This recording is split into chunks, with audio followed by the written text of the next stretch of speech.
जय जगन्नाथ आमर Odisha YouTube channel को मुझे समस्त को स्वागत जनाऊँ। श्रीमंदिर कथार आज अध्याय आम डिस्कसन करवा श्रीमंदिर सबुठ गोटे पवित्र स्थान जोटा कि रोसई घर बा रोष घर विषय एवं रोष घरे केते संख्यार चुली थाए और को टाइप चुली सब थाए एवं किभली से चुली मानकरे महाप्रसाद पाई रोसई करा जाए से विषय आज डिस्कसन करवा। ता छड़ा जो रोष होम है जो वैष्णव अग्नि सेठू बाहर एवं ताकू नहीं केमती व्यवहार करा जाए रोष आरंभ करने एवं रोष घर जो टनेल गोटे तैयारी भोगमंडप पर्यंत जहाँ को अचिंता पहंड बा भोग बाट बोली कहुए ता विषय आज आम डिस्कसन करवा। मु भावुँ ये एपिसोड शेष आपण मैंने देखी सारापर आपण मानकर रोष घर को लेकिन बा महाप्रसाद कि रोसई करा से विषय नहीं कि जहाँ भी सन्देह थी डाउट थी सब मुझे भावुँ ये एपिसोड पर क्लीयर हो। श्रीमंदिर भितर को मेघनाथ पाचेरी भितर को कौन से रोसई होता जिनस भितर को नाक एलाउ करा जाएनि एवं केवल मेघनाथ पाचेरी भितर रोसई हबार परंपरा अच्छे एवं से रोषरु ही विभिन्न प्रकार भोग बा महाप्रसाद इत्यादि करा जाए श्रीमंदिर भितर। भक्त माने केवल फलमूल बा फूल तुलसी माला इत्यादि नहीं कि श्रीजीव मान को लगी करते। फलमूल साधारणतः पूजा पंडा माने सर्पमणि बा चक्रमणि करके अर्पण करते एवं महाप्रसाद केवल श्रीमंदिर ये जो चारिद्वार अच्छी मेघनाथ पाचेरी अच्छे ता भितर ही केवल आनंद बजार बिक्री हो पार। मंदिर बाहर मेघनाथ पाचेरी बाहर कौन सी जगह आनंद बजार हो पारनी बा भोग बा महाप्रसाद बिक्री हमार कौन सी परंपरा नहीं। यहाँ कराई केवल जो महाप्रसाद जो सैंक्टिटी बा प्योरिटी अच्छी जो पवित्रता अच्छी ताकू बजाय रखापी एवं जो माने महाप्रसाद बराद दे के नियंती बा आनंद बजार किणिकी नियंती से माने डायरेक्टली घर को लेके जाती। अनेक भावती बाहर जो खजा इत्यादि बिक्री कराऊे से श्रीमंदिर भोग बोली अनेक भावती किंतु एंटायर भोग जहाँ श्रीजीव मान को मणई है आनंद बजार ही बिक्री करा जाए एवं आनंद बजार जहाँ जिनस बिक्री करा जाए सब जिनस डायरेक्टली श्रीजीव मान को अर्पण करा जाए था। मुख्य रोष घर जो अच्छी श्रीमंदिर ता विषय आम डिस्कसन करने पूर्वर आपण मैंने बोधे जान नथिबे श्रीमंदिर भितर आहरी अनेक जगार रोसई करा जाए अनेक रोष घर अच्छी जमती माँ लक्ष्मी मंदिर रे स्वतंत्र रोष घर अच्छी सेठी कौन से अन्न बा डाली तरकारी सब किसी करा जाएनी सेठी केवल काकरा मोहन भोग एवं अन्यान्य पिठापଣା इत्यादि तैयारी करा जाए एवं श्री माँ लक्ष्मी मंदिर जो रोष घर अच्छी सेठू जो अमुणिया भोग प्रस्तुत हुए तापाई तांकर अलगा पालिया सुआर अच्छन्ति अलगा जोगाणिया अच्छन्ति एवं जो अमुणिया भोग सेठू बाहर पूजा पंडा माने से भोग को पूजा करती माँ लक्ष्मी पाखरे पूजा करती। प्रतिदिन मुख्य मंदिर जो धूप सरला पर माँ लक्ष्मी मंदिर रे जो अमुणिया भोग तैयारी होता है ताको अर्पण करा जाए पूजा करा जाए पूजा पंडा मान द्वारा से भली माँ लक्ष्मी मंदिर जो रोष घर सेठू मध्य अमुणिया भोग श्रीमंदिर रे जो भितर बेढ़ारे जिते मंदिर अच्छे विशेषतः नृसिंह मंदिर रे मध्य पूजा पंडा मैंने पूजा करती जहाँकि मुक्ति मंडप सामने अच्छी। तापरे दक्षिण घर जो मदन मोहन अच्छा चलती प्रतिमा तांका पाखरे मध्य पूजा पंडा माने प्रतिदिन पूजा करती श्रीमंदिर धूप सरला परे एवं से भली खम्ब नृसिंह एवं गरुड़ पाखरे मध्य पूजा पंडा माने से भोग पूजा करते एवं ये जो बाहर देवली रोष जहाँ को कहुए माँ लक्ष्मी मंदिर जो रोष अच्छे ବାହାର ଦେଉଳି ରୋଷ ଏଥିପାଇଁ କୁହାଯାଏ କାରଣ ବାହାରେ ଯେଉଁ ଦେଉଳ ସବୁ ଅଛି ମୁଖ୍ୟ ଦେଉଳ ଛାଡ଼ିକି ସେ ସବୁ ଦେଉଳର ଯେତେ ଭୋଗ ହୁଏ ସବୁ ଭୋଗ ସେଇଠି ତିଆରି ହେଇକି ପୂଜା କରାଯାଏ ବା ଅର୍ପଣ କରାଯାଏ। ସେଭଳି କୋଣାର୍କ ମନ୍ଦିରରୁ ଆସିଥିବା ସୂର୍ଯ୍ୟଦେବ ଯିଏକି ସୂର୍ଯ୍ୟ ମନ୍ଦିରରେ ପୂଜା ପାଉଛନ୍ତି ମା ଲକ୍ଷ୍ମୀଙ୍କ ମନ୍ଦିର ସାମ୍ନାରେ, ତାଙ୍କର ମଧ୍ୟ ସେପାରେଟ୍ ରୋଷଘର ଅଛି ଏବଂ ମା ଲକ୍ଷ୍ମୀଙ୍କ ମନ୍ଦିର ରୋଷଘର ଏବଂ ସୂର୍ଯ୍ୟ ମନ୍ଦିର ରୋଷଘର ପାଇଁ ସବୁ ଜିନିଷ ଶ୍ରୀମନ୍ଦିର ପ୍ରଶାସନ ତରଫରୁ ତାଙ୍କ କୋଠଭୋଗ ଗୋଡାଉନରୁ ଯୋଗାଇ ଦିଆଯାଏ ଏବଂ ତାଙ୍କର ଯେଉଁ ବ୍ରାହ୍ମଣ ସେବକ ଅଛନ୍ତି ସେମାନେ ନିଜେ ତାକୁ ରୋଷେଇ କରନ୍ତି ଏବଂ ନିଜେ ତାକୁ ପୂଜା କରନ୍ତି। ସୂର୍ଯ୍ୟ ମନ୍ଦିରରେ ପୂଜା ପଣ୍ଡାମାନେ ପୂଜା କରନ୍ତିନି। ସେଭଳି ଶ୍ରୀମନ୍ଦିରରେ ଯେଉଁ ପ୍ରଥମ ଭୋଗ ହୁଏ ମୁଖ୍ୟ ଦେଉଳ ହେଉ ବା ବିଭିନ୍ନ ପାର୍ଶ୍ୱ ଦେବାଦେବୀ ମନ୍ଦିରରେ ହେଉ ଯାହାକୁ ବଲ୍ଲଭ ବା ଗୋପାଳ ବଲ୍ଲଭ ଭୋଗ କୁହାଯାଏ, ଯେଉଁଥିରେ ମୋଷ୍ଟଲି କୋରା ଖଇ ଇତ୍ୟାଦି ଭୋଗ କରାଯାଏ, ସେ ଭୋଗ ମଧ୍ୟ ମୁଖ୍ୟ ରୋଷ ଘରେ ହୁଏନି। ତା ପାଇଁ ଗୋଟେ ବଲ୍ଲଭ ରୋଷ ସେପାରେଟଲି ଅଛି। ଆଗରୁ ଆନନ୍ଦ ବଜାର ଭିତରେ ବଲ୍ଲଭ ରୋଷ ଗୋଟେ ଘରେ ରୋଷେଇ କରାହେଉଥିଲା, ଯେଉଁ ଖଇ ଗୁଡ଼ ଇତ୍ୟାଦି ପାଗ କରିକି ଏବଂ ନଡ଼ିଆ କୋରା ଇତ୍ୟାଦି ସବୁ ତିଆରି କରାହେଉଥିଲା। ବର୍ତ୍ତମାନ ତାହା ରୋଷ ଘର ବାହାରେ ଆଉ ଗୋଟେ ଘରେ ତିଆରି ହେଉଛି ଏବଂ ତାକୁ ଶ୍ରୀମନ୍ଦିର ତରଫରୁ ଆପଏଣ୍ଟମେଣ୍ଟ କରାଯାଇଥିବା ଗୁଡ଼ିଆ ମାନେ ସେଇମାନେ ତିଆରି କରୁଛନ୍ତି ବଂଶାନୁକ୍ରମିକ ଭାବରେ। ସେମାନେ ସେବକ ନୁହନ୍ତି ଏବଂ ପ୍ରତିଦିନ ଯେଉଁ ପ୍ରଥମ ଭୋଗ ଶ୍ରୀମନ୍ଦିରରେ ଇଭେନ୍ ମୁଖ୍ୟ ମନ୍ଦିରରେ ବି ସେ କୋରା ଖଇ ଇତ୍ୟାଦି ଏଇ ଯେଉଁ ବଲ୍ଲଭ ରୋଷ ଯେଉଁ ଅଛି ସେଇଠୁ ଆଣିକି ତାକୁ ପୂଜା ପଣ୍ଡାମାନେ ସେଠି ପୂଜା କରନ୍ତି ଏବଂ ବିଭିନ୍ନ ମନ୍ଦିରରେ ଯେତେ ଛୋଟ ବଡ଼ ମନ୍ଦିର ଅଛି ଶ୍ରୀମନ୍ଦିରର କମ୍ପ୍ଲେକ୍ସ ଭିତରେ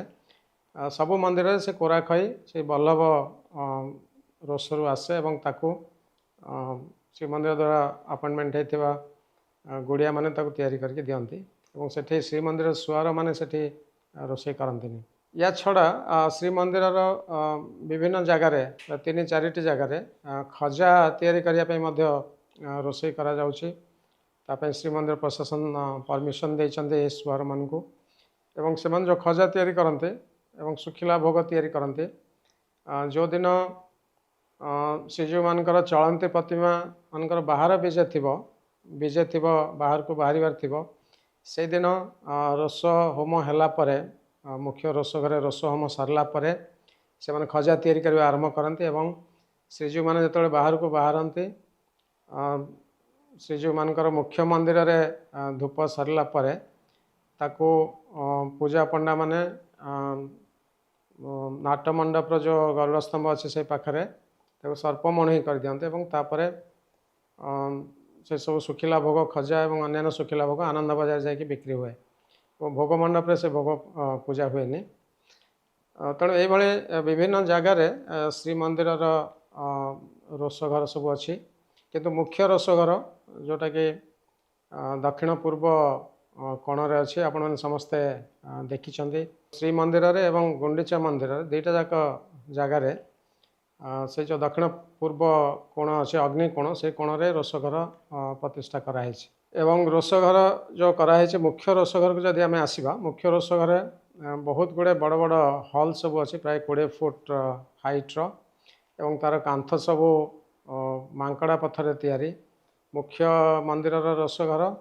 ଏବଂ ଗୁଣ୍ଡିଚା ମନ୍ଦିର ରୋଷ ଘର ଦୁଇଟା ଯାକ ରୋଷ ଘରର କାନ୍ଥ ମାଙ୍କଡ଼ା ପଥର ବା ଲାଟରାଇଟ୍ ଷ୍ଟୋନ୍ରେ ତିଆରି। ଲାଟରାଇଟ୍ ଷ୍ଟୋନ୍ରେ ତିଆରି ହେବାର ଗୋଟେ ମୁଖ୍ୟ ଉଦ୍ଦେଶ୍ୟ ହେଉଛି ସେଇ ପଥର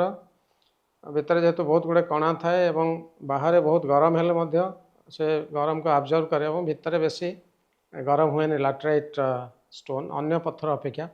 ତେଣୁ ଶ୍ରୀମନ୍ଦିରରେ ଅନ୍ୟ କୌଣସି ଜାଗାରେ ଲାଟରାଇଟ୍ ବ୍ୟବହାର ନ ହେଇଥିଲେ ମଧ୍ୟ ସାଇଣ୍ଟିଫିକ୍ ରିଜନ୍ ଯୋଗୁଁ ବହୁ ବର୍ଷ ଧରିକି ଯେଉଁ ଏକ୍ସପିରିଏନ୍ସ ଥିଲା ସେତେବେଳର ସ୍ଥପତିମାନଙ୍କର, ସେମାନେ ଲାଟରାଇଟ୍ ଷ୍ଟୋନ୍ ବ୍ୟବହାର କରିଛନ୍ତି ଶ୍ରୀମନ୍ଦିରର ରୋଷ ଘରେ ଏବଂ ଗୁଣ୍ଡିଚା ମନ୍ଦିର ରୋଷ ଘରେ କାନ୍ଥ ତିଆରି କରିବା ପାଇଁ, ଯେଉଁଟାକି ଆପଣମାନେ ଯେତେବେଳେ ଶ୍ରୀ ରୋଷ ଘର ବାହାରୁ ଦେଖୁଛନ୍ତି ଆପଣମାନେ ଦେଖିପାରିବେ ସେ ଯେଉଁ ଜାଲି ସବୁ କରାହେଇଛି ସବୁ ଲାଟରାଇଟ୍ ଷ୍ଟୋନ୍ରେ ହିଁ କରାହେଇଛି। ଆଗରୁ ଯେତେବେଳେ ନୂଆ ରୋଷ ଘର ଏଇ ଯେଉଁ ରୋଷ ଘର ଆପଣ ବର୍ତ୍ତମାନ ଦେଖୁଛନ୍ତି, ଏଇ ରୋଷ ଘର ପ୍ରାୟ 300 ବର୍ଷ ତଳେ ତିଆରି ହେଇଛି ଏବଂ ତା ପୂର୍ବରୁ ଗୋଟେ ମେର୍ଦା ରୋଷ ଘର ଥିଲା, ଏବେ ବି ସେ ଘର ଅଛି ଯେଉଁଟାକି ପୁରୁଣା ରୋଷ ଘର ଥିଲା। ଏବଂ ଏ ଯେଉଁ ରୋଷ ଘର ଯେଉଁଟାକି ଅତି ପବିତ୍ର ଜାଗା, ସେଥିପାଇଁ ତା ଭିତରେ ଅତି ପବିତ୍ରତାର ସହିତ ରୋଷେଇ କରାଯାଏ ଶିଶୁମାନଙ୍କ ପାଇଁ। ଏବଂ ତା ଭିତରକୁ ସେଥିପାଇଁ ବହୁତ ରେଷ୍ଟ୍ରିକ୍ସନ୍ ଅଛି ଏଣ୍ଟ୍ରି ପାଇଁ। କେବଳ ସୁଆର ମହାସୁଆର ଯେଉଁମାନେ ଅଛନ୍ତି ସେବକ, ସେମାନେ ତା ଭିତରକୁ ଯାଇପାରିବେ। ପୂଜା ପଣ୍ଡାମାନେ ତା ଭିତରକୁ ଯାଇପାରିବେ ରୋଷ ହୋମ କରିବା ପାଇଁ, ଏବଂ ଅନ୍ୟ କୌଣସି ସେବକ ତା ଭିତରକୁ ପଶିବା ପାଇଁ ବାରଣ କରାଯାଇଛି। ଇଭେନ୍ ଶ୍ରୀମନ୍ଦିର ପ୍ରଶାସନର ଚିଫ୍ ଆଡମିନିଷ୍ଟ୍ରେଟର ହୁଅନ୍ତୁ ବା ଯେକୌଣସି ଅଫିସର ବା ଷ୍ଟାଫ୍ ହୁଅନ୍ତୁ, ସେମାନେ ପାଟ ମକୁଟା ପିନ୍ଧିକି କେବଳ ଅଗଣା ପାଖ ପର୍ଯ୍ୟନ୍ତ ଯାଇପାରିବେ, କିନ୍ତୁ ରୋଷ ଭିତରକୁ ଯିବାର କୌଣସି ଅଧିକାର ନାହିଁ। ଏବଂ ସେଥିପାଇଁ ଶ୍ରୀମନ୍ଦିର ପ୍ରଶାସନ ତରଫରୁ ଯେଉଁ ରୋଷ ଅମିନ ଏବଂ ରୋଷ ପାଇକ ଇତ୍ୟାଦି ଆପଏଣ୍ଟମେଣ୍ଟ ହେଇଥାନ୍ତି, ସେମାନେ ସବୁ ସୁଆର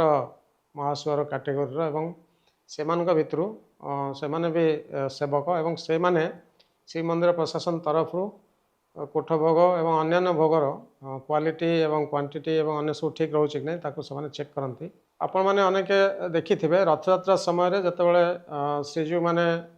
ବାହାରେ ଥାଆନ୍ତି ଏବଂ ରତ୍ନ ସିଂହାସନ ନଥାନ୍ତି, ସେହି ସମୟରେ ସମସ୍ତଙ୍କୁ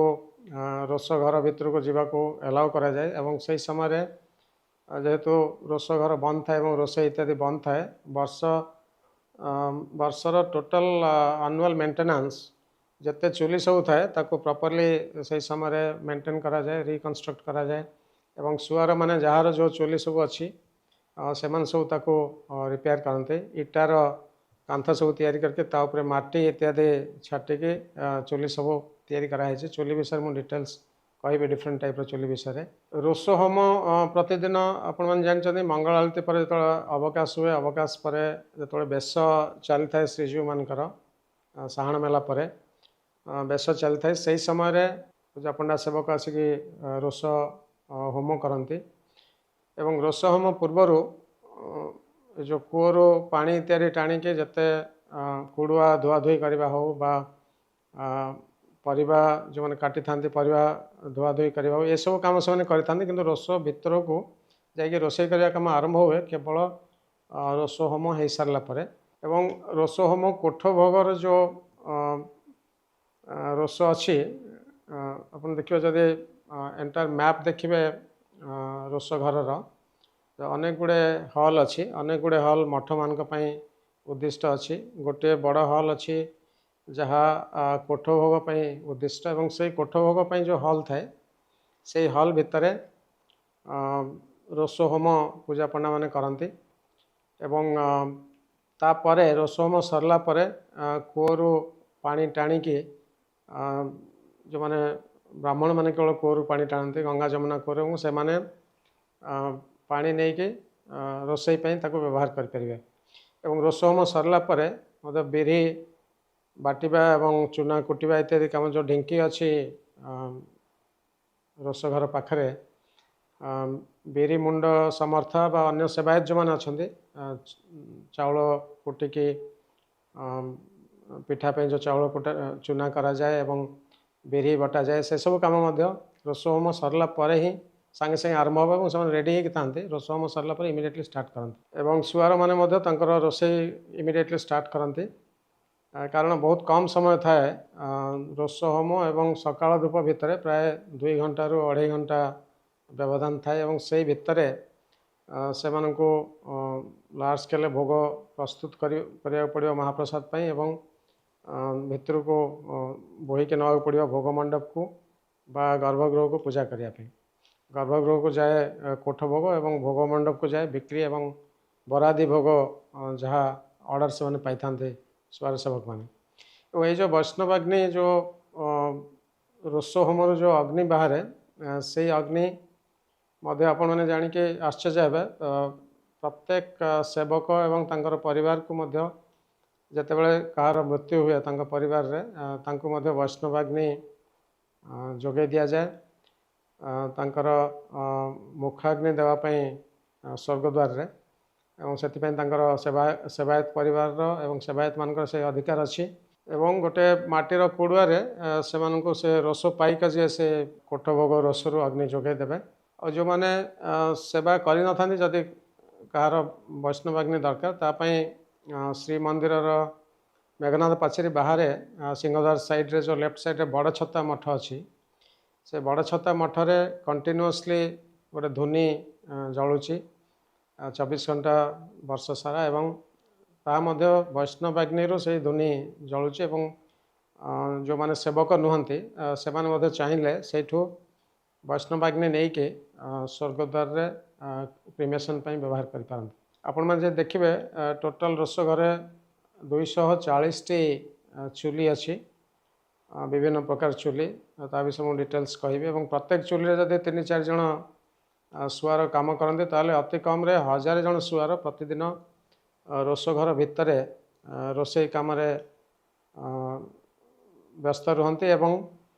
ଖାଲି ପାଦରେ ସେମାନେ ଖାଲି ଦେହରେ ଏବଂ ଖାଲି ପାଦରେ ସେମାନେ କାମ କରନ୍ତି ଏବଂ ଅତି ବାହାରେ ଯେତେ ଟେମ୍ପରେଚର୍ ଥାଏ ତାଠୁ ଆହୁରି ବହୁତ ଅଧିକା ଟେମ୍ପରେଚର୍ ତା ଭିତରେ ଥାଏ ଏବଂ ବହୁତ ଧୂଆଁ ମଧ୍ୟ ତା ଭିତରେ ହୁଏ ଏବଂ ତାଙ୍କୁ ସାହାଯ୍ୟ କରିବା ପାଇଁ ପ୍ରାୟ 500 ସେବକ ଏବଂ ଅଣସେବକ ବାହାରେ ଥାଆନ୍ତି। ସେମାନେ କାଠ ଯୋଗାଇବା ପାଇଁ ହେଉ ବା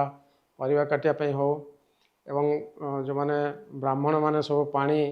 କୂଅରୁ ଟାଣିବା ପାଇଁ ହେଉ ଟାଣିକି ଯୋଗାଇବା ପାଇଁ କୁଡ଼ୁଆରେ ବାଲ୍ଟିରେ ପାଣି ଟାଣନ୍ତି କିନ୍ତୁ କୁଡ଼ୁଆରେ ତାକୁ ନେଇକି ଭିତରକୁ ଯୋଗାନ୍ତି। ଭିତରକୁ ବାଲ୍ଟି ଇତ୍ୟାଦି ଯାଇପାରିବନି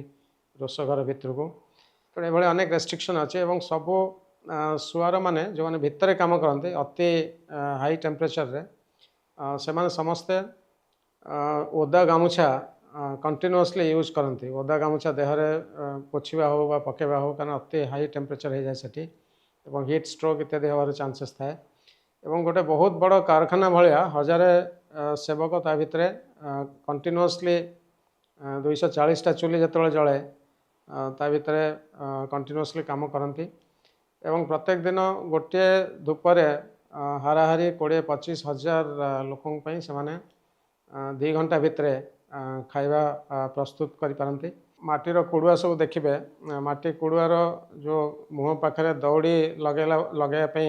ଜାଗା ଅଛି ଏବଂ ଦଉଡ଼ିରେ ସେମାନେ କୁଡ଼ୁଆକୁ ଧରିକି ତା ଭିତରେ ଡଙ୍କି ପୁରେଇକି ତାକୁ ବ୍ୟବହାର କରନ୍ତି। ଡାଇରେକ୍ଟଲି ଟଚ୍ କରନ୍ତିନି ଡଙ୍କି ପୁରେଇକି ତାକୁ ଉଠାନ୍ତି ଚୁଲିରୁ ଏବଂ ବାଉଁଶର ଯେଉଁ ବାହୁଙ୍ଗି ଶିକା ଇତ୍ୟାଦି ମଧ୍ୟ ସେମାନେ ବ୍ୟବହାର କରନ୍ତି ଟ୍ରାନ୍ସପୋର୍ଟ କରିବା ପାଇଁ ଯେଉଁ ଛେକ ଇତ୍ୟାଦି ନେବା ପାଇଁ ଗର୍ଭଗୃହକୁ ବା ଭୋଗ ମଣ୍ଡପକୁ ଏବଂ ବାଘ ମୁହାଁ ସେମାନେ ପିନ୍ଧନ୍ତି। ସେତେବେଳେ କାନ ନାକ ଏବଂ ପାଟି ସବୁ ବନ୍ଦ ରହେ ଯେତେବେଳେ ସେମାନେ ଭୋଗ ନେଇକି ଯାଆନ୍ତି ଏବଂ ଯାହା ହିସାବ କରାଯାଉଛି ପ୍ରତିଦିନ ଯଦି ସେମାନେ 2-3ଟି ଭୋଗ ମଣ୍ଡପ କରନ୍ତି ତାହେଲେ ଅତି କମ୍ରେ 1,00,000 ଲୋକଙ୍କ ପାଇଁ ସେମାନେ ରୋଷେଇ କରିବାର କ୍ଷମତା ଅଛି ମାତ୍ର 2ଟି କୂଅରୁ ପାଣି ଟାଣିକି ଏ ଲିମିଟେଡ଼ ସମୟ ଭିତରେ। ଏବଂ ଯେତେବେଳେ ସୁଆରମାନେ ତା ଭିତରକୁ ପଶନ୍ତି ରୋଷ ଘରର ଦ୍ୱାର ପାଖରେ ରୋଷ ଗଣେଶଙ୍କର ମୂର୍ତ୍ତି ଅଛି ତାଙ୍କୁ ମୁଣ୍ଡିଆ ମାରିକି ଯାଆନ୍ତି ଏବଂ ସବୁ ସୁଆରମାନେ ଯେଉଁମାନେ ରୋଷ ଘରେ କାମ କରନ୍ତି ମା ଦକ୍ଷିଣକାଳୀଙ୍କର ଭକ୍ତ ମା ଦକ୍ଷିଣକାଳୀଙ୍କୁ ଦର୍ଶନ କରିକି ତାଙ୍କର ସିନ୍ଦୁର କେବଳ ସେମାନେ ମୁଣ୍ଡରେ ଲଗାଇ ପାରିବେ ଏବଂ ତାଙ୍କର ଅଗାଢ଼ ବିଶ୍ୱାସ ମା ଦକ୍ଷିଣକାଳୀଙ୍କ ଉପରେ ଏବଂ ତାଙ୍କର ଆଶୀର୍ବାଦରୁ କୌଣସି ଦୁର୍ଘଟଣା ତା ଭିତରେ ହୁଏନି ବୋଲି ସେମାନଙ୍କର ବିଶ୍ୱାସ ଏବଂ ଭୋଗ ବାଟରେ ଯେତେବେଳେ ସେମାନେ ବାହାରନ୍ତି ଭୋଗ ନେଇକି ସେଠି ଅଗ୍ନିଶ୍ୱର ମହାଦେବଙ୍କର ମନ୍ଦିର ଅଛି ଗୋଟେ ବହୁତ ଛୋଟିଆ ମନ୍ଦିର ଭୋଗ ବାଟ ପାଖରେ ଏବଂ ସୁଆରମାନଙ୍କର ବିଶ୍ୱାସ ଯଦି ଭୋଗ ତିଆରିରେ ଅମୁଣିଆ ତିଆରିରେ ଯଦି କିଛି ଭୁଲ ହେଇଥିବ ସିଝି ନଥିବ ଠିକ୍ ଭାବରେ ସେଇ ଅଗ୍ନିଶ୍ୱର ମହାଦେବଙ୍କ ସାମ୍ନା ଦେଇକି ନେଇଗଲେ ସବୁ ଭୋଗ ପ୍ରପରଲି ସିଝିଯାଏ ଏବଂ ପ୍ରପରଲି ହେଇଯାଏ ବୋଲି ସମସ୍ତଙ୍କର ଧାରଣା ଅଛି ଏବଂ ଯେଉଁ କୁଡ଼ୁଆ ସେମାନେ ବ୍ୟବହାର କରନ୍ତି ସବୁ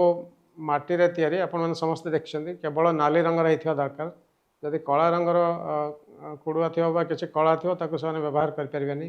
ଏବଂ ସବୁ କୁଡ଼ୁଆ ନୂଆ ଏବଂ ପ୍ରତିଦିନ ଧୁଆ ହେଇକି ତାକୁ ବ୍ୟବହାର କରାଯାଏ। ତ ଆପଣମାନେ ଜାଣିଛନ୍ତି ଯେଉଁ ମାଟିର କୁଡ଼ୁଆ ସବୁ ବାୟୋଡିଗ୍ରେଡେବଲ୍ ଏବଂ ସେଥିରେ ଯେଉଁ ପ୍ରସାଦ ତିଆରି ହୁଏ ବହୁତ ସମୟ ପର୍ଯ୍ୟନ୍ତ ସେ ୱାର୍ମ ରହେ ବା ଗରମ ରହେ ଆମର ଲୁହା ବା ଅନ୍ୟ ମେଟାଲ ପାତ୍ର ଅପେକ୍ଷା ଏବଂ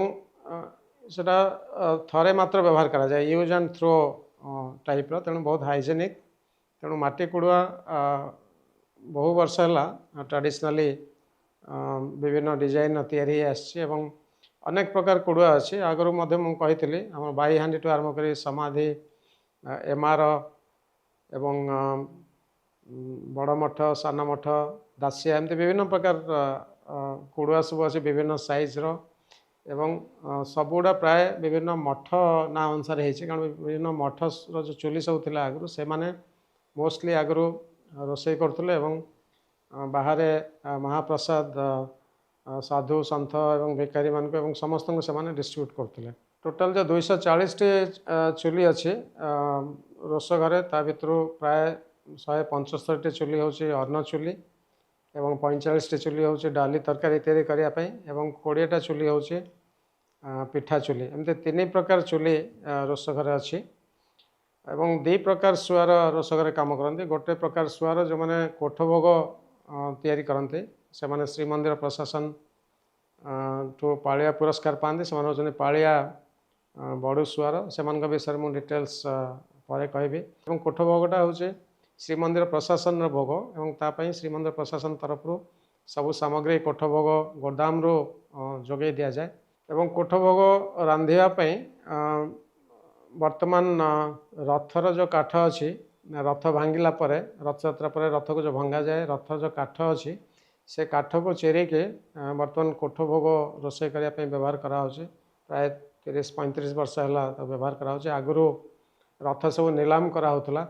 ଏବଂ ରଥ ଯେତେବେଳେ ନିଲାମ କରାହେଉଥିଲା ତାର ବିଭିନ୍ନ ପାର୍ଟସ୍ ନେଇକି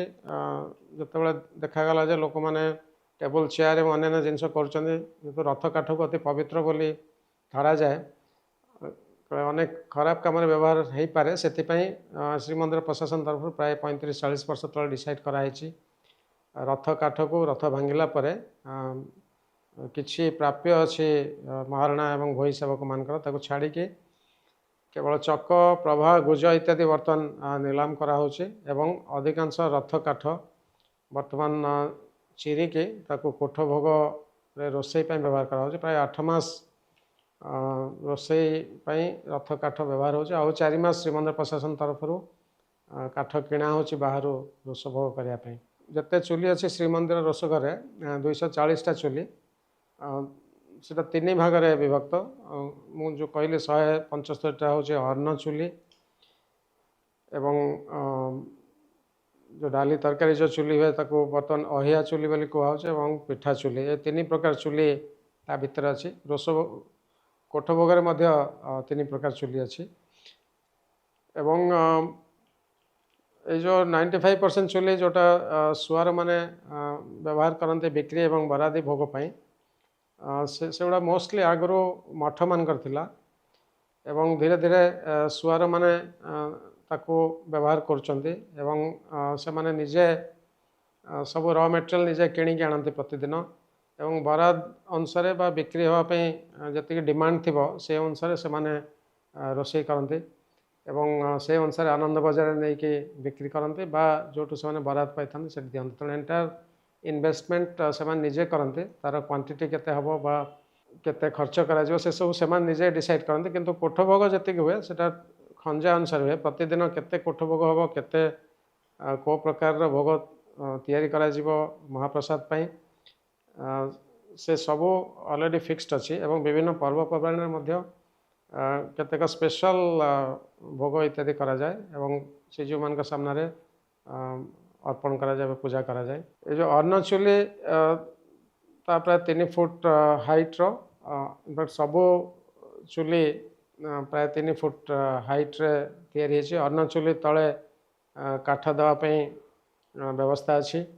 କାଠ ଜାଳିବା ପାଇଁ ଏବଂ ଉପରେ ସାଧାରଣତଃ 6ଟା ଝିଙ୍କା ଥାଏ ଏବଂ ସାଧାରଣତଃ ସେମାନେ 9ଟା କୁଡ଼ା ବ୍ୟବହାର କରନ୍ତି। 6ଟା କୁଡ଼ା ଏବଂ ମଝିରେ ଯେଉଁ ଗ୍ୟାପ୍ ଥାଏ ସେଠି ଆଉ 3ଟା କୁଡ଼ା ବ୍ୟବହାର କରନ୍ତି। ଅନେକେ କୁହନ୍ତି ଯେ ଗୋଟେ ପରେ ଗୋଟେ ଉପରେ ଆଉ ଗୋଟେ କୁଡ଼ୁଆ ଏମିତି ରଖିକି 9ଟା କୁଡ଼ୁଆ ରୋଷେଇ କରାଯାଏ, ଯାହା ଅନେକ ସୋସିଆଲ ମିଡ଼ିଆ ଏବଂ ଅନ୍ୟ ଆଡ଼େ ଆପଣମାନେ ଶୁଣିଥିବେ। ସେଥିରେ କୌଣସି ସତ୍ୟତା ନାହିଁ। ସବୁ କୁଡ଼ୁଆକୁ ଯେମିତି ଇକ୍ୱାଲି ନିଆଁ ପାଇବ ସେଇଭଳିଆ ସେ କୁଡ଼ୁଆ ସବୁ ସେ ଯେଉଁ ଚୁଲିରେ ବସାଯାଏ ଏବଂ ଗୋଟେ ପରେ ଗୋଟେ ଉପରେ ଆଉ ଗୋଟେ କୁଡ଼ୁଆ ଏମିତି କେବେ ହେଲେ ରଖାଯାଏନି, କାରଣ ରଖାହେଲେ ଉପର କୁଡ଼ୁଆକୁ କେବେ ହେଲେ ନିଆଁ ପହଞ୍ଚି ପାରିବନି ଏବଂ ସେ ଅନ୍ନ ରୋଷେଇ ହୋଇପାରିବନି। ଏବଂ ସାଧାରଣତଃ ସେରିକିଆ କୁଡ଼ୁଆ ଯେଉଁଟା ଛୋଟ ଛୋଟ କୁଡ଼ୁଆ ଯେଉଁଠି ପ୍ରାୟ 1250 ଗ୍ରାମର ଚାଉଳ ରୋଷେଇ ହୋଇପାରିବ ସେଇଭଳିଆ କୁଡ଼ୁଆ ବ୍ୟବହାର କରାଯାଏ। ଆପଣ ଯେଉଁ ବହୁତ ବଡ଼ ହାଣ୍ଡି ଯେଉଁ ଦେଖୁଛନ୍ତି ବାଇ ହାଣ୍ଡି ଯାହା କୁହାହେଉଛି ବହୁତ ବଡ଼ ହାଣ୍ଡି ସେଇଥିରେ କେବେ ହେଲେ ରୋଷେଇ କରାଯାଏନି, ଯାହା କର୍ମା ବାଇଙ୍କ ନାଁ ଅନୁସାରେ ହେଇଛି। ଏବଂ ସେରିକିଆ କୁଡ଼ୁଆରେ ଅନ୍ନ ରୋଷେଇ କଲା ପରେ ତା ଭିତରୁ ପେଜ ବାହାର କରିକି ତାକୁ ଜମା କରାଯାଏ ବାଇ ହାଣ୍ଡି ଭିତରେ, ତାକୁ ଜମା କରିକି ତାକୁ ଫୁଲ୍ କରିକି ଦିଆଯାଏ। ଗୋଟେ ଗୋଟେ ବାଇ ହାଣ୍ଡି ପ୍ରାୟ 120ରୁ 150 ପାଖାପାଖି ଲୋକଙ୍କ ପାଇଁ ସଫିସିଏଣ୍ଟ ହୁଏ ମହାପ୍ରସାଦ ପାଇଁ। ଗୋଟେ ଗୋଟେ ବ୍ୟାଚ୍ ମୁଁ ଯାହା କହିଲି ଏକାଥରେ ଗୋଟେ ଗୋଟେ ବ୍ୟାଚ୍ରେ ପ୍ରାୟ 15-20 ମିନିଟ୍ ଭିତରେ ଅନ୍ନ ରେଡ଼ି ହେଇଯାଏ ସିଝିକି। ଏବଂ ଏଭଳିଆ ସେ କୁଡ଼ୁଆମାନଙ୍କୁ ସଜାଯାଏ ତା ଉପରେ ଯେମିତି ଅପ୍ଟିମମ୍ ହିଟ୍ ୟୁଜ୍ ହେବ ଏବଂ କୌଣସି ହିଟ୍ ଯେମିତି ୱେଷ୍ଟ ହେବନି, ତେଣୁ ବହୁତ ସାଇଣ୍ଟିଫିକାଲି ସେ ଚୁଲି ସବୁ ଡିଜାଇନ୍ କରାହେଇଛି। ଏବଂ ମୁଁ ଯାହା ଆଗରୁ କହିଲି ଡଙ୍କି ଏବଂ ଦଉଡ଼ି ବ୍ୟବହାର କରିକି ସେ ସବୁ ଉଠାଯାଏ ତା ଭିତରୁ, ଏ ଯେଉଁ ଅନ୍ନ କୁଡ଼ୁଆକୁ ତା ଭିତରୁ ବାହାର କରାଯାଏ। ଏବଂ କୁଡ଼ୁଆ ତଳେ ଗୋଟେ ଛୋଟ ହୋଲ୍ କରିକି ସେଥିରୁ ପେଜ ବାହାର କରି ଦିଆଯାଏ ଏବଂ ପେଜ ଗରମ ପେଜ ସେଠୁ ବାହାରିକି ନଳା ଦେଇକି ପେଜ ନଳାକୁ ଚାଲିଯାଏ। ଆପଣମାନେ ଆଗରୁ ପେଜ ନଳା ଦେଖିଥିବେ ମେଘନାଦ ପାଚେରୀ ଯେଉଁ ଦକ୍ଷିଣ ପଟେ ଯେଉଁ ଦକ୍ଷିଣ ଦ୍ୱାର ଅଛି ସେପଟେ ମେଘନାଦ ପାଚେରୀ ଭିତରୁ ଗୋଟେ ନଳା ବାହାରିକି ଡ୍ରେନ୍କୁ ଯାଇଥିଲା ଯେଉଁଠି କଣ୍ଟିନ୍ୟୁଅସଲି ପେଜ ଫ୍ଲୋ କରୁଥାଏ ଏବଂ ଅନେକ ଗାଈ ଗୋରୁ ସେଠି ରେଗୁଲାରଲି ପେଜ ପିଉଥିଲେ। ନ୍ୟାସନାଲ୍ ଗ୍ରୀନ୍ ଟ୍ରାଇବ୍ୟୁନାଲରେ ଗୋଟେ କେସ୍ ହେଲା ପରେ ଯେହେତୁ ଅନେକ ଦୁର୍ଗନ୍ଧ ହେଉଥିଲା ଏବଂ ଅପରିଷ୍କାର ହେଉଥିଲା ସେ ଏରିଆ, ଗୋଟେ କେସ୍ ହେଲା ପରେ NGTର ଅର୍ଡ଼ର ଅନୁସାରେ ବର୍ତ୍ତମାନ ଗୋଟେ ଟ୍ରିଟମେଣ୍ଟ ପ୍ଲାଣ୍ଟ କରାହେଇଛି ଦକ୍ଷିଣ ପାର୍ଶ୍ୱ ମଠର ଜାଗାରେ, ଦକ୍ଷିଣ ଦ୍ୱାର ପଟେ ଗୋଟେ ଟ୍ରିଟମେଣ୍ଟ ପ୍ଲାଣ୍ଟ କରାହେଇଛି। ତେଣୁ ପେଜ ଆଉ ପେଜ ନଳାରେ ଦେଖାଯାଉନି ଏବଂ ପାଇପ୍ ଯୋଗେ ତା ସେ ଭିତରକୁ ଯାଇକି ତାକୁ ଟ୍ରିଟମେଣ୍ଟ କରିକି ତାପରେ ଛଡ଼ା ହେଉଛି। ସେଭଳି ଡାଲି ତରକାରୀ ପାଇଁ ଯେଉଁ ଚୁଲି ବ୍ୟବହାର କରାଯାଏ ତାହା ହେଉଛି ଗୋଟେ ଫ୍ଲାଟ୍ ଚୁଲି ମାଟିର, ପ୍ରାୟ 9 ଫୁଟ ଲମ୍ବା 3 ଫୁଟ ଓସାରର ଏବଂ ତା ଉପରେ ଏ ଯେଉଁ ଅନ୍ନ ଚୁଲିରୁ ଯେଉଁ ଅଙ୍ଗାର ସବୁ ବାହାରେ ଜଳନ୍ତା ଅଙ୍ଗାର ସବୁ ବିଛେଇକି ରଖାଯାଏ ଏବଂ ତା ଉପରେ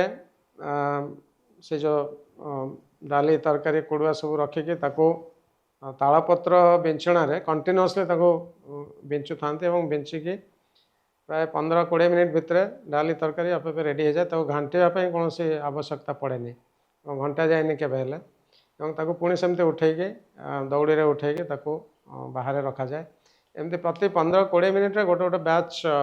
ଅନ୍ନ ଏବଂ ଡାଲି ତରକାରୀ ଇତ୍ୟାଦି ସେଠୁ ବାହାରେ। ଗୋଟେ ନୂଆ ଜିନିଷ ଯାହା ଦେଖାଯାଇଛି ରୋଷ ଘରେ ଝାଉଁ କାଠର ବ୍ୟବହାର, କାରଣ ଝାଉଁ କାଠ ସାଧାରଣତଃ ଅଷ୍ଟ୍ରେଲିଆରୁ ପ୍ରାୟ 100 ବର୍ଷ ତଳେ ଓଡ଼ିଶାକୁ ଆସିଲା, ଓଡ଼ିଶାରେ ପ୍ଲାଣ୍ଟେସନ୍ ହେଲା ଫାର୍ଷ୍ଟ ଟାଇମ୍। ବ୍ରିଟିଶ ଟାଇମ୍ରେ ସେମାନେ ପ୍ରଥମେ ପୁରୀର ଯେଉଁ କାଠର ଡିମାଣ୍ଡକୁ ମିଟ୍ କରିବା ପାଇଁ ପୁରୀ ସାଇଡ଼୍ରେ ଯେଉଁ ସାଣ୍ଡ ଡ୍ୟୁନ୍ ସବୁ ଥିଲା, ଯେଉଁ ବାଲିର ପାହାଡ଼ ସବୁ ଥିଲା ସମୁଦ୍ର କୂଳରେ, ସେଠି ପ୍ଲାଣ୍ଟେସନ୍ ପ୍ରଥମେ ଆରମ୍ଭ କଲେ। ପୁରୀ ପାଖାପାଖି ଝାଉଁ ଜଙ୍ଗଲ ସବୁ ପ୍ରଥମେ କ୍ରିଏଟ୍ କରିଥିଲେ ବ୍ରିଟିଶର୍ସ ମାନେ ଏବଂ ଧୀରେ ଧୀରେ ସେ ଝାଉଁ କାଠ ଯେଉଁ ବିକ୍ରି ହେଲା ପୁରୀ ସହରରେ ସେଠୁ ଧୀରେ ଧୀରେ ଶ୍ରୀମନ୍ଦିରର ରୋଷ ଘରେ ବର୍ତ୍ତମାନ ଅଧିକାଂଶ ଝାଉଁ କାଠ ହିଁ ବ୍ୟବହାର କରାହେଉଛି ଏବଂ ଝାଉଁ କାଠ ବହୁତ ସୁଇଟେବୁଲ୍ ହେଉଛି କାରଣ ବହୁତ ଫାଷ୍ଟ ଗ୍ରୋଇଂ ସ୍ପେସିସ୍, ବହୁତ ଶୀଘ୍ର ଜଳିଯାଏ ଏବଂ ତାର ଯେଉଁ ଅଙ୍ଗାର ଆଉ ଏସବୁ ବହୁତ ଭଲ ଭାବରେ ରୋଷ ଘରେ ବ୍ୟବହାର ହେଉଛି। ଏବଂ ଓଡ଼ିଶାର ଏଣ୍ଟାୟାର କୋଷ୍ଟରେ ଯେଉଁ 1971 ମସିହା ସାଇକ୍ଲୋନ୍ ପରେ ଷ୍ଟେଟ୍ ଗଭର୍ଣ୍ଣମେଣ୍ଟର ଗୋଟେ ସ୍କିମ୍ ଥିଲା ଆଗ୍ରୋ ଫରେଷ୍ଟ୍ରି ପାଇଁ, ସମୁଦ୍ର କୂଳରୁ 1 କିଲୋମିଟର ପର୍ଯ୍ୟନ୍ତ ସାରା ଓଡ଼ିଶାର ଏଣ୍ଟାୟାର କୋଷ୍ଟରେ ଝାଉଁ ଗଛ ଲଗା ହେଇଛି। କେବଳ ଯେଉଁ ଜାଗାରେ ହେନ୍ତାଳ ବଣ ହେଇପାରିବ, ମ୍ୟାଙ୍ଗ୍ରୋଭ୍ ଫରେଷ୍ଟ ହେଇପାରିବ, ତାକୁ ଛାଡ଼ିକି ଯେତେ ଜାଗାରେ ବାଲି ସବୁ ଅଛି, ବାଲେଶ୍ୱରର ଚନ୍ଦନେଶ୍ୱର ପାଖରୁ ଆରମ୍ଭ କରିକି ଦୀଘା ଚନ୍ଦନେଶ୍ୱର ବା ସେ ପାଖରୁ ଆରମ୍ଭ କରିକି ଓଡ଼ିଶାର ଗଞ୍ଜାମର ଲାଷ୍ଟ ବର୍ଡ଼ର ପର୍ଯ୍ୟନ୍ତ ସବୁ ଜାଗାରେ ଯେତେ ଝାଉଁ ଜଙ୍ଗଲ ଆପଣମାନେ ଦେଖୁଛନ୍ତି ତାହା ଗତ 40-50 ବର୍ଷ ଭିତରେ ଲଗା ହେଇଛି ଗୋଟେ ସାଇକ୍ଲୋନ୍ ସେଲ୍ଟର ହିସାବରେ। ଏବଂ ତାକୁ ମଧ୍ୟ ପ୍ରାଇଭେଟଲି ବି ଲୋକମାନେ ନିଜ ଚାଷ ଜମିରେ ଲଗାଇଲେ, କାରଣ 1971 ମସିହା ପରେ ଗଭର୍ଣ୍ଣମେଣ୍ଟ ଗୋଟେ ସ୍କିମ୍ କରିଥିଲେ ଆଗ୍ରୋ ଫରେଷ୍ଟ୍ରି ପାଇଁ ଏବଂ ଲୋକଙ୍କୁ ଚାରା ଇତ୍ୟାଦି ଯୋଗାଇଥିଲେ। ଏବଂ ବର୍ତ୍ତମାନ ଯେତେ ରୋଷ ଘରେ କାଠ ବ୍ୟବହାର କରାହେଉଛି ମୋଷ୍ଟଲି ଝାଉଁ କାଠ ବ୍ୟବହାର କରାହେଉଛି। से भाया पिठा चुली जो व्यवहार करा जाए पिठा चुली रे सब पिठा इत्यादि करा जाए एवं श्रीमंदिर केवल घीर व्यवहार करा जाए घीरे छाणी की पिठा करा जाए एवं लुहा कड़े व्यवहार करा होची से भाया सबु सुआर मानकर एवं समस्त सेवक मान धारणा जे माँ लक्ष्मी निजे माँ लक्ष्मी रोष घरे रोषे करती एवं सेवक मैंने केवल परिश्रम करती साहाय्य करती एवं जो भोग बाट कथा मुझे कहती अचिंता पहंड बा भोग बाट गोटे टनेल जो कराई प्राय 300 वर्ष तले 1716 मसीह ताकू तैयारी करते धर्मु हरिचंदन परमानंद पट्टनायक पुओ जी कि से समय नीलचक्र जो पड़ जाता से स्थापना करते आ गोटे एपिसोड से विषय कही कूर्म बेढ़ा को काटिकी से जो टनेलटा कराई ये जो टनेलटा कराई ता ना हूँ अचिंता पहंड ता माने हूँ बिना चिंतार पहुंड पकईके जो सुआर सेवक माने भोग इत्यादि छेक नहीं पारे कारण आगु रोष घर एवं श्रीमंदिर भीतर जो गैप थिला सेठी अनेक समय वर्षा होता अनेक समय काऊ अन्य चढ़े इत्यादि छुई देवार भय थिला बा भक्त मैंने भी छुई देवार भय था कारण छुई देले भोग मारा हो जाए तेणु बर्तमान जो टनेलटा कराई टनेल बाटे से फ्रीली जीवा आसिया करती केवल गोटे जगार जोटी भक्त मैंने क्रॉस करती भोग बाट को क्रॉस करती सत्यनारायण मंदिर सामने से जगह बर्तमान गेट सिस्टम कराई जो भोग बुआ हुए से समय से गेट बंद कर दि जाए सो दैट भक्त मैंने कहीं से भोग को छुईबेनि एवं भोग जो से बाटे नि जाए भितर को से समय जो सुआर मैंने नहीं जाते बाघ मुखा पिंधिकी लार्ज स्केल नहीं जाते से कौन सी फ्लेवर बा बास्ना न थाए भोगर किंतु जिते भोग पूजा सरी जाए एवं तुलसी इत्यादि से पका जाए भोग पूजा सरी जाए से महाप्रसाद एक्चुअल फ्लेवर तापर आसे बोली समस्त धारणा एवं समस्त विश्वास एवं अनेक समय मुझे जहाँ कहली भोग छुईदेले भोग मारा हो जाए एवं तापाई अनेक रेस्ट्रिक्शन अच्छी बेले बेले एंटायर भोग मारा हो जाए आपने शुणिथे पूरा एंटायर रोष घर सबू मारा हो जाए जितेबाला श्रीमंदिर भीतर कौन सी लोकंर मृत्यु हो जाए कौन सी डेड बॉडी ता भीतर थी श्रीमंदिर मेघनाथ पाचेरी भितर बा कुकुर जदि मंदिर भीतर पशिज बेले बेले जदि कौन सी फॉरेनर जदि मंदिर भीतर को पशिजे से एक्सेप्शनल केसेस रे एंटायर भोग मारा हो जाए एवं तापाई भीतर छो महापात्र जहाँ कि अमणिया परीक्षा बोली कह जाए सी डिसाइड करती भोगर सांक्टिटी उपर से डिसाइड करती जे भोग एक्चुअली एंटायरली मारा है कि नहीं एवं जदि हृदबोध है एंटायर भोग मारा हो जाए आउ थे भोग तैयारी करा से सबू भोग से पूजा पंडा मानू कहते जब पूजारे बसते पूजा पंडा मानू कहते ओल्लै जावाई से केवल इंस्ट्रक्शन दे पारे भीतर छो महापात्र और से इंस्ट्रक्शन देले पूजा पंडा माने सिंहासन ओल्लै आसबे एवं एंटायर भोग को कोईली वैकुंठ बा नीलाचल उपवन रे पोताଯିव प्रथम शुद्ध सुआर मैंने बाहर करके बेहरण द्वार पाखे रखिए सेठू कोठ सुआसिया सेवक मैंने नहीं बड़ गात खोलिकी माटी तले पोतीदेवे तेणु कौन सी भोग श्रीमंदिर बाहर को जो अमणिया भोग जहाँ श्रीजीव मान उद्देश्य रोषे कराइला अन्य क्या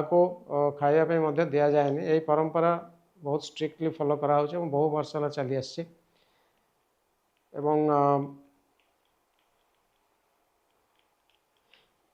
किंतु थरे भोग सरीगला तापरे महाप्रसाद हो गला जी भी चाहिए से छुई पारे से कौन रेस्ट्रिक्शन ना एवं बोझिया मैंने आपण देखते भोग मंडप बोझरे भोग धरिकी दौड़ी बाहर को बाहरती से माने जेकोसी कास्ट होते भी भोग तापर छुईले भोग मारा हुए थे महाप्रसाद हो गला प्रतिदिन राति जिते सब भोग सरी जाए राति केते प्रकार सेवक अच्छा जो मैंने एंटायर रोष घर को सफा करते से कह अंगारुआ सेवक अंगारुआ रबाड़िया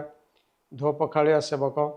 से मैंने पूरा रोष घर को धोईकी सफा करके अंगार एवं जहाँ जहाँ जिनस थी काठ इत्यादि सब बाहर करदे बाहर को एवं गोबर पानी इत्यादि पकईकी पुणी नेक्स्ट डे सकाल रेडी करते प्रतिदिन राति ये कम करा जाए ଏବଂ ତାପରେ ଯାଇକି ରୋଷ ହୋମ ହେଇପାରିବ ସକାଳେ, ନହେଲେ ପୁରା କ୍ଲିନ୍ ନ ହେଇଥିଲେ ଏବଂ ପ୍ରପର୍ଲି ତାକୁ ଗୋବର ପାଣି ଇତ୍ୟାଦି ପକାଇକି ସଫା ନ କରିଥିଲେ ନେକ୍ସଟ ଡେ ରୋଷ ହୋମ ହେଇପାରିବନି। ଆଗରୁ ଯେଉଁ ରୋଷଘର ଛାତ ବହୁତ ତଳେ ଥିଲା ଏବଂ ତାର ଯେଉଁ ଭେଣ୍ଟ ଗୁଡ଼ା ଏତେ ପ୍ରପର୍ଲି ନଥିଲା, ତେଣୁ ରୋଷଘର ଭିତରେ ବହୁତ ଧୂଆଁ ହେଉଥିଲା ଏବଂ ଶୁଆର ସେବକମାନଙ୍କର ଆଖି ଇତ୍ୟାଦି ଖରାପ ହେଉଥିଲା, ଆଖିରେ ବହୁତ ଡିଜିଜ୍ ହେଉଥିଲା, ଟିବି ମଧ୍ୟ ହେଉଥିଲା। ତ ତାକୁ ଆଖି ଆଗରେ ରଖିକି ପ୍ରାୟ 20 ବର୍ଷ ତଳେ 2006-07 ମସିହା ବେଳକୁ ମୁଁ ଯେତେବେଳେ ଚିଫ୍ ଆଡମିନିଷ୍ଟ୍ରେଟର ଥିଲି ସେତେବେଳେ ଡିସାଇଡ଼୍ କରାହେଲା ରୋଷଘରର ଏଣ୍ଟାୟାର ଛାତ ସବୁ ଚେଞ୍ଜ କରିବା ପାଇଁ। ଏବଂ ତାକୁ ଚେଞ୍ଜ କରିକି, ଯେହେତୁ ପ୍ରତିଦିନ ସେଠି ଭୋଗ ହୁଏ, ରୋଷେଇ ହୁଏ, ରାତିରେ କେବଳ ରାତି 12ଟା ପରେ, 12ଟାରୁ ସକାଳ 6ଟା ଭିତରେ କାମ କରାଯାଏ ଏବଂ ଫେଜ୍ ବାଇ ଫେଜ୍ ତା ରୁଫ୍କୁ ଏଣ୍ଟାୟାରଲି ଚେଞ୍ଜ କରିକି ସ୍ଲୋପିଂ ରୁଫ୍ କରାହେଲା। ବହୁତ ବଡ଼ ବଡ଼ ଭେଣ୍ଟ ଦିଆହେଇଛି ଭେଣ୍ଟିଲେସନ୍ ପାଇଁ ଏବଂ ପ୍ରଥମ ଥର ପାଇଁ ଏକ୍ସଜଷ୍ଟ ଫ୍ୟାନ୍ ମଧ୍ୟ ଲଗା ହେଲା ରୋଷଘରେ। ସେଭଳି ଗଙ୍ଗା ଯମୁନା କୂଅର ମଧ୍ୟ ପାଣି ଶୁଖି ଯାଉଥିଲା। ମୁଁ ଆଗରୁ ଅନ୍ୟ ଅଧ୍ୟାୟରେ କହିଛି ବହୁତ ସିରିୟସ୍ ପ୍ରୋବ୍ଲେମ୍ ଥିଲା ଏବଂ ତାକୁ ମଧ୍ୟ ପ୍ରାୟ 10 ବର୍ଷ ତଳେ ତାକୁ ସଲ୍ଭ କରାହେଲା ଏବଂ ପୁରୀର ପାଇପ୍ ୱାଟର ସପ୍ଲାଏ ସ୍କିମ୍ ହେଲା ପରେ ବର୍ତ୍ତମାନ ସେ ପ୍ରୋବ୍ଲେମ୍ ଆଉ ନାହିଁ। ମୁଁ ଭାବୁଛି ଆଜିର ଏପିସୋଡ଼ରେ ଆପଣମାନେ ରୋଷଘର ବିଷୟରେ ଏବଂ ରୋଷର ଚୁଲି ଏବଂ କିଭଳି ରୋଷେଇ କରାଯାଏ ଏବଂ ଏ ବିଷୟରେ ବିଭିନ୍ନ ଯାହା ଡାଉଟ୍ ଥିଲା ତାହା ଆପଣମାନଙ୍କର କ୍ଲିୟର୍ ହେଇଥିବ। ଆସନ୍ତା ଏପିସୋଡ଼ରେ ଆମେ ଡିସ୍କସନ୍ କରିବା ରୋଷଘରେ କେଉଁ କେଉଁ ଜିନିଷ ନିଷିଦ୍ଧ ବା ପଶିପାରିବନି ଏବଂ ବିଭିନ୍ନ ପ୍ରକାର ଯେଉଁ ଶୁଆର ଯେଉଁମାନେ କୋଠ ଭୋଗ କରନ୍ତି ସେମାନେ କିଏ କିଏ ଡିଫରେଣ୍ଟ ଟାଇପ୍ର ଶୁଆର ଯେଉଁମାନେ ଅଛନ୍ତି ଏବଂ